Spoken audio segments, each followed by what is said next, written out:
Bismillahirrahmanirrahim. Assalamualaikum warahmatullahi wabarakatuh. Alhamdulillahirabbil alamin.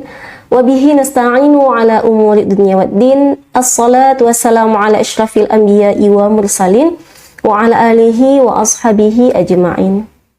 Segala puji marilah sama-sama kita panjatkan kehadirat Allah Subhanahu wa taala, karena atas rahmat dan karunia-Nya hingga pada saat ini kita masih berada di dalam keadaan iman dan takwa. Salawat serta salam juga senantiasa kita sanjung sajikan ke pangkuan Nabi besar Muhammad sallallahu alaihi wasallam, karena atas jasa dan perjuangan beliau kita bisa merasakan indahnya nikmat Islam. Baiklah, para pendengar yang dirahmati oleh Allah Subhanahu wa taala, insya Allah pada kesempatan kali ini kita akan membahas mengenai etika menyikapi khilafiyah dalam Islam. Khilafiyah ataupun perbedaan-perbedaan pendapat dalam hukum-hukum Islam itu adalah merupakan sebuah keniscayaan atau sebuah hal yang maklum, sebuah hal yang lumrah. Karena Rasulullah SAW sendiri juga telah menegaskan bahwa perbedaan-perbedaan pendapat dalam memahami hukum Islam itu adalah hal yang biasa, hal yang memang terjadi. Karena pada masa Rasulullah SAW, Rasulullah pernah bersabda, yaitu la yusalliyanna ahadukumul asra illa fi Bani Quraidah. Janganlah kalian salat, yaitu melaksanakan salat fardu asar, kecuali ketika kalian sudah tiba di Bani Quraidah. Nah, di sini ada dua kelompok sahabat yang berbeda dalam memahami apa yang Rasulullah SAW sabdakan. Ada sebagian sahabat yang memahami secara zahir daripada hadis ini, sehingga mereka benar-benar melaksanakan sholat asar ketika mereka sudah tiba di Bani Quraidah. Padahal pada saat itu waktu sudah menjelang waktu maghrib, hampir menjelang waktu maghrib. Sedangkan para sahabat yang lain, mereka tidak memaknai hadis Rasulullah SAW itu secara zahirnya, melainkan mereka memaknai bahwa Rasulullah SAW memerintahkan agar kita bergegas, bersegera untuk menuju ke Bani Quraidah. Sehingga kelompok sahabat yang ini, mereka tetap melaksanakan sholat fardu asar itu tepat pada waktunya. Nah, di sini kita bisa melihat bahwa ada dua pemahaman yang berbeda di kalangan sahabat dalam memaknai apa yang telah Rasulullah SAW sabdakan. Nah, lantas bagaimana tanggapan Rasulullah? Dua pemahaman hukum yang berbeda tersebut itu diterima oleh Rasulullah SAW, dan ini dapat dikatakan bahwa sebuah penegasan, sebagai sebuah penegasan dari Rasulullah SAW akan kebolehannya untuk melakukan ijtihad. Dan para sahabat pun itu mengikuti metodenya Rasulullah, yaitu ketika ada perbedaan pendapat seperti ini, mereka tetap saling menghargai, mereka tetap saling menghormati, tidak sama sekali, tidak sedikit pun perbedaan pendapat ini itu sampai merusak persaudaraan yang ada di antara mereka. Kemudian perlu untuk kita ketahui bahwa perbedaan yang terjadi di antara para ulama itu sama sekali tidak disebabkan karena adanya kepentingan ataupun hawa nafsu para ulama itu sendiri. Melainkan perbedaan pendapat ini itu terjadi karena perbedaan tingkat keilmuan yang dimiliki oleh setiap para ulama tentunya. Nah, para ulama ini tentu telah melakukan ijtihad untuk mencari kebenaran semampu mungkin. Mereka telah mencurahkan segenap tenaga mereka, segenap kekuatan mereka, segenap keilmuan mereka untuk mendapatkan hasil ijtihad yang benar, untuk mendapatkan sebuah hasil ijtihad yang terbaik. Namun tidak ada sedikit pun terlintas di dalam benak mereka bahwa oh, ini hasil ijtihad saya ini harus wajib diikuti oleh seluruh umat manusia umpamanya. Sama sekali tidak demikian. Karena bahkan ada seorang imam itu berkata, ini adalah hasil ijtihadku, ini adalah pendapatku. Ada kalanya ini bisa mengandung kebenaran, namun juga ada kemungkinan untuk mengandung kesalahan. Begitu pula dengan pendapat selain daripadaku. Ada dua kemungkinan, ada kalanya ini bisa keliru, ada kalanya ini bisa benar. Nah, di sini kita bisa melihat bagaimana tingkat tawadhu'nya para ulama dalam berijtihad. Nah, oleh karena itu para ulama itu sangat menjaga etika, sangat menjaga tata krama dalam menyikapi berbagai perbedaan-perbedaan sehingga tidak ada yang namanya rasa saling untuk memfitnah sesama muslim pada agama dan juga akhlaknya. Bahkan para ulama tersebut bisa kita teladani dengan sikap saling menghargai dan menghormati yang mereka lakukan, di mana sikap para ulama ini tentu berbanding terbalik dengan fenomena yang terjadi di kalangan umat Islam saat ini, di mana banyak sekali kelompok-kelompok yang cukup fanatik terhadap sebuah pendapat yang kemudian menolak pendapat yang lain yang tidak mereka yakini. Sikap-sikap ekstrim seperti ini tentu perlu untuk kita atasi. Tujuannya apa? Agar tidak terjadinya perpecahan di kalangan umat Islam. Para pendengar yang dirahmati oleh Allah Subhanahu wa Ta'ala, tentunya ada beberapa hal yang menyebabkan kenapa bisa timbulnya perbedaan pendapat dalam memaknai hukum-hukum Islam. Yakni perlu kita ingat ada 4 faktor. Faktor yang pertama adalah perbedaan dalam memahami nas-nas Al-Quran. Di mana dalam Al-Quran itu kalau kita pelajari ada ayat-ayat yang muhkam, ada ayat-ayat yang mutasyabih, ada ayat-ayat yang qat'i, ada ayat yang zanni, kemudian juga ada ayat yang sharih atau jelas, dan ada ayat yang muawwal. Nah, dengan hal yang seperti ini itu tentu akan menimbulkan perbedaan-perbedaan dalam memahami ayat-ayat Al-Quran itu sendiri. Lantas kenapa Allah tidak menurunkan Al-Quran dengan satu pemahaman saja? Akan timbul pertanyaan yang demikian. Tentu ada hikmah di balik itu semua, yakni di mana Allah ingin memberikan kelapangan bagi kita, ingin memberikan keleluasaan bagi kita seorang hamba agar kita itu dapat memahami ayat-ayat Al-Quran sesuai dengan tingkat keilmuan dan sudut pandang yang beragam tentunya. Kemudian yang selanjutnya adalah perbedaan ulama dalam berinteraksi dengan hadis-hadis Rasulullah SAW. Di mana tentunya para ulama itu berbeda-beda dalam mengkategorikan, oh ini hadis yang dapat diterima, ini hadis yang harus ditolak, tidak bisa dijadikan sebagai hujjah. Nah, jadi misalnya ada ulama ketika meneliti hadis Rasulullah, dilihat dari segi sanad, dari segi matan, oh ternyata hadis ini jika diteliti ada kecacatan pada matannya umpamanya, sehingga harus ditolak. Namun sebagian ulama yang lain melihat, oh hadis ini masih bisa kita toleransi, masih kita tolerir. Artinya apa? Masih bisa kita pakai dalam permasalahan-permasalahan tertentu umpamanya. Nah, jadi di sini ada perbedaan-perbedaan pendapat di kalangan ulama. Selanjutnya adalah perbedaan yang disebabkan dari segi kebahasaan Al-Quran dan Sunnah. Seperti misalnya dalam Al-Quran. Dalam Al-Quran itu ada lafaz-lafaz yang mustarak. Lafaz dia satu lafaz tapi memiliki banyak makna.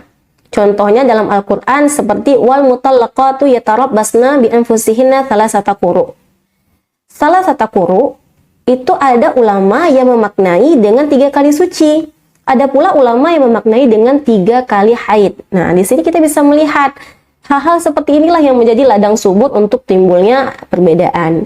Kemudian yang terakhir adalah perbedaan para mujtahid dalam melakukan istinbat hukum, di mana para mujtahid tentunya berbeda-beda dalam memahami makna-makna ayat-ayat Al-Quran maupun hadis. Juga memiliki cara meneliti yang berbeda-beda terhadap ayat Al-Quran maupun hadis. Nah, hal-hal seperti inilah yang juga menjadi faktor untuk timbulnya perbedaan.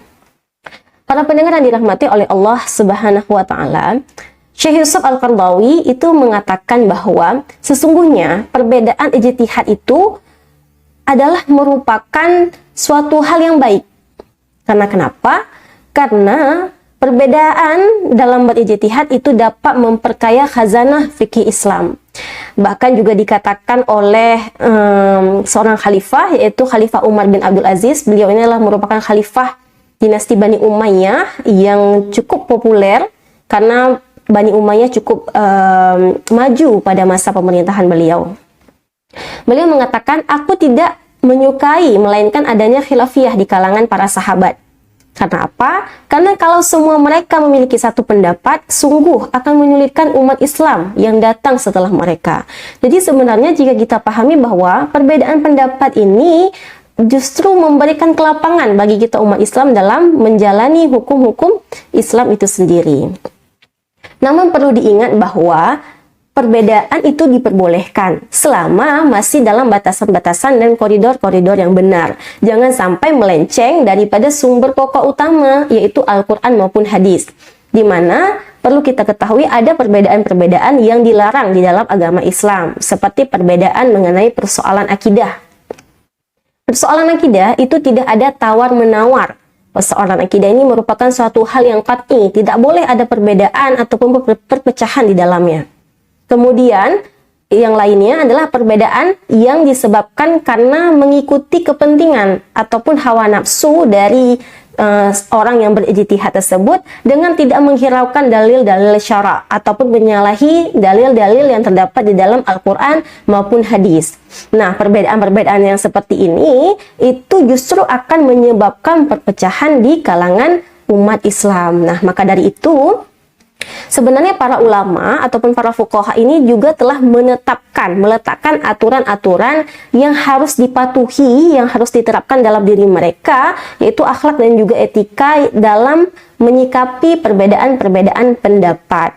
Nah, jadi ada beberapa hal terkait etika dan akhlak dalam menyikapi perbedaan pendapat adalah yang pertama, tidak memaksa orang lain untuk setuju dengan pendapat yang sudah dikemukakan. Kemudian yang kedua, juga tidak mengingkari pendapat orang lain. Misalnya pendapat orang lain ternyata berbeda nih dengan misalnya pendapat ulama A berbeda dengan pendapat ulama B. Maka ulama A itu tidak akan mengingkari ataupun menyalahi pendapat yang dikemukakan oleh ulama B tersebut.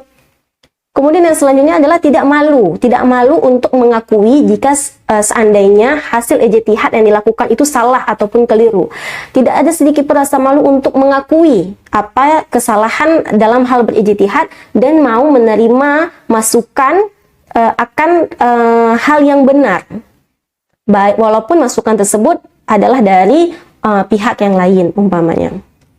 Kemudian yang terakhir adalah menghindari persoalan-persoalan yang mengandung kekisruhan ataupun yang menimbulkan perpecahan di kalangan umat Islam. Para pendengar yang dirahmati oleh Allah Subhanahu wa Ta'ala, ada kisah-kisah yang bisa kita jadikan teladan dari para ulama bagaimana sikap mereka dalam menyikapi perbedaan.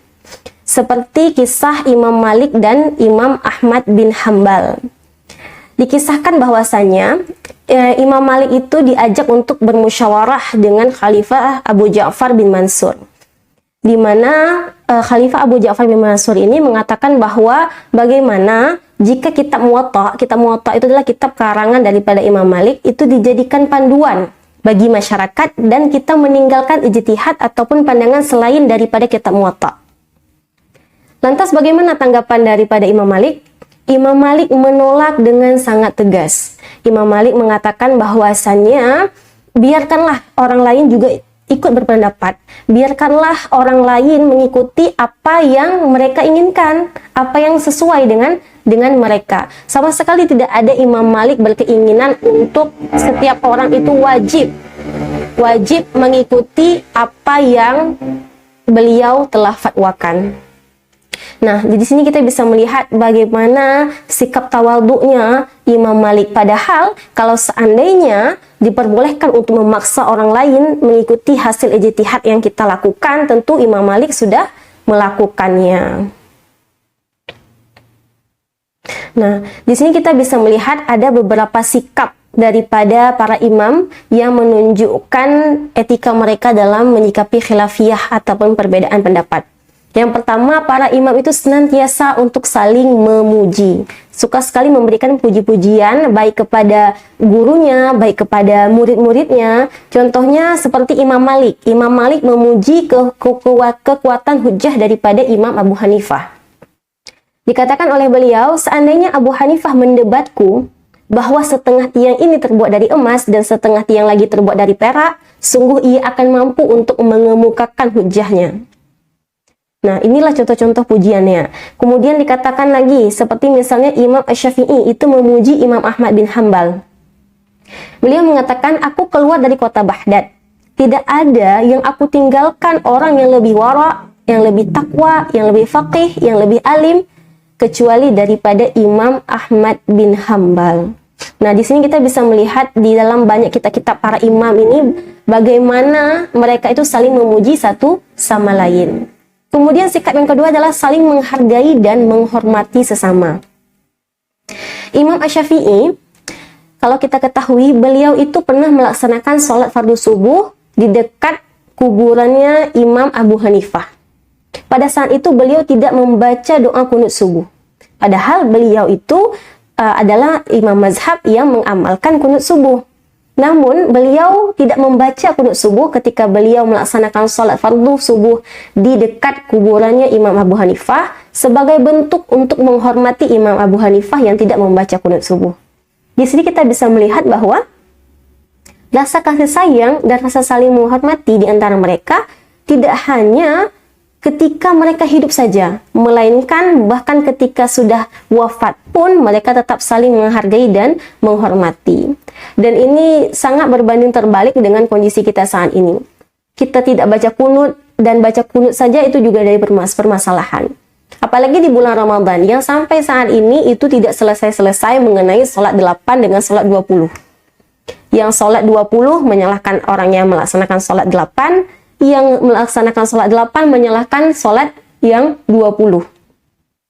Nah, kalau kita berpikir Imam Syafi'i, Imam Abu Hanifah dan ulama-ulama lainnya yang memiliki tingkat keilmuan yang sangat luar biasa saja, yang memiliki tingkat keilmuan yang luar biasa dalam memahami ayat-ayat Al-Quran dan hadis, mereka saja tidak ribut, tidak mempermasalahkan perbedaan yang ada di antara mereka. Sedangkan kita yang saat ini keilmuannya juga masih sangat minim, namun sudah bisa menyalahkan orang lain, bahkan yang lebih parah itu sampai mengkafirkan sesama muslim sendiri. Dan ini cukup sangat disayangkan dan harus kita atasi sebagai sesama muslim agar tidak terjadi perpecahan. Kemudian sikap yang lain adalah mereka saling mendoakan. Jadi ada sebuah kisah di mana Imam Abu Hanifah mengatakan bahwa tidaklah aku sholat selama 40 tahun, melainkan aku selalu mendoakan Imam Asy-Syafi'i. Kemudian anaknya bertanya kepada ayahnya, wahai ayahku, kenapa engkau selalu mendoakan Imam Asy-Syafi'i? Kenapa, wahai ayahku? Kemudian dijawablah oleh Imam Abu Hanifah, wahai anakku, ketahuilah bahwasannya Imam Asy-Syafi'i itu adalah bagaikan matahari yang menyinari dunia. Dan ia bagaikan kesehatan bagi umat manusia. Nah, di sini kita bisa melihat bagaimana Imam Abu Hanifah itu mendoakan Imam Asy-Syafi'i. Dan ini tentu sangat baik sekali untuk kita teladani dan kita contoh tentunya. Para pendengar yang dirahmati oleh Allah Subhanahu wa Ta'ala, Hasan al-Banna itu pernah mengatakan bahwa sesungguhnya cobaan terbesar yang dihadapi oleh kaum muslimin adalah perpecahan dan perbedaan. Sedangkan penyebab mereka untuk bisa menang itu adalah cinta dan persatuan. Karena tidak akan berjaya akhir umat ini kecuali dengan mencontoh pendahulu mereka yang terbaik. Nah, maka dari itu kita ini sebagai umat Islam harus memiliki pola pikir ataupun cara pandang yang luas. Jangan memiliki pola pikir yang sempit. Kita ini harus bisa saling menghargai dan menghormati sesama. Karena meskipun kita berbeda-beda pendapat antara si A, antara si B, namun kita harus meyakini pada hakikatnya kita ini satu, yaitu kita ini adalah sesama muslim. Jadi kenapa kita harus ribut-ribut? Kenapa kita harus bertikai satu sama lain? Padahal hakikatnya kita ini satu, yaitu kita muslim. Coba kita kembali muhasabah diri, kita tanyakan kepada diri kita. Kenapa kita ini tidak ingin untuk dikritik, tapi kita selalu ingin mengkritik orang lain? Kenapa? Bukankah kita ini ingin untuk dicintai? Bukankah kita ini untuk disayangi? Namun kenapa kita harus menyakiti orang lain? Kemudian kita tanyakan juga kepada diri kita, kenapa dalam menyikapi perbedaan, kita harus dengan cara-cara yang tidak baik? Dengan cara kekerasan, dengan saling menghina, dengan saling membenci. Padahal dalam menyikapi perbedaan ini dapat dilakukan dengan rasa sayang, dengan rasa saling menghargai, dengan rasa saling mengasihi. Namun kenapa kita lebih memilih cara-cara yang tidak baik? Coba kita tanyakan pertanyaan-pertanyaan itu ke dalam diri kita, kepada diri kita. Kenapa kita harus melakukan hal yang demikian? Sedangkan seperti yang sudah saya katakan tadi di awal, pada masa Rasulullah Sallallahu Alaihi Wasallam saja, ketika ada perbedaan pendapat, Rasulullah menerimanya.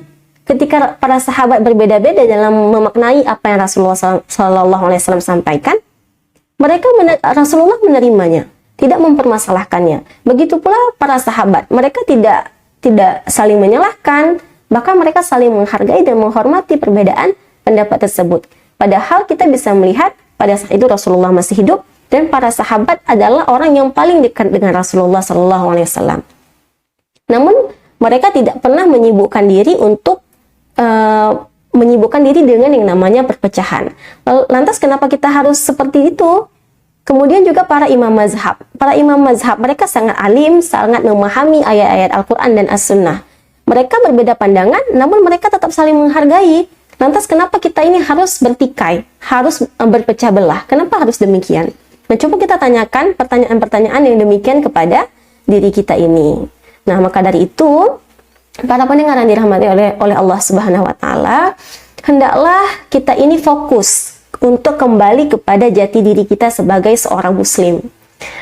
Yakni kita harus fokus untuk lebih mengedepankan sikap rasa saling menghargai, rasa saling menghormati, rasa saling menyayangi. Mari sama-sama kita eratkan tali persaudaraan kita sesama muslim. Mari sama-sama kita perkuat barisan kita, karena kenapa kita jangan sibuk terhadap perbedaan-perbedaan yang terjadi di antara kita sampai mengakibatkan yang namanya perpecahan. Kenapa? Karena kita harus mempersiapkan diri kita, memperkuatkan barisan kita untuk menghadapi musuh-musuh Islam yang di luar sana, yang sangat kuat, yang sudah mempunyai rencana yang luar biasa untuk menghancurkan Islam. Itu yang harus kita pikirkan, itu yang harus kita hadapi. Maka mari sama-sama kita ubah pola pikir kita ubah mindset kita untuk berpikir ke arah yang positif, untuk berpikir bagaimana menciptakan yang namanya rasa persaudaraan di antara sesama muslim. Nah, mudah-mudahan apa yang saya sampaikan ini bisa bermanfaat bagi kita semua, bisa bernilai mauizah hasanah. Lebih dan kurang itu mohon dimaafkan, karena pada hakikatnya kebenaran hanyalah milik Allah Subhanahu wa Ta'ala. Mungkin hanya ini saja yang dapat saya sampaikan mengenai etika menyikapi khilafiyah dalam Islam. Semoga bermanfaat. Akhirul kalam, wabillahi taufiq wal hidayah. Assalamualaikum warahmatullahi wabarakatuh.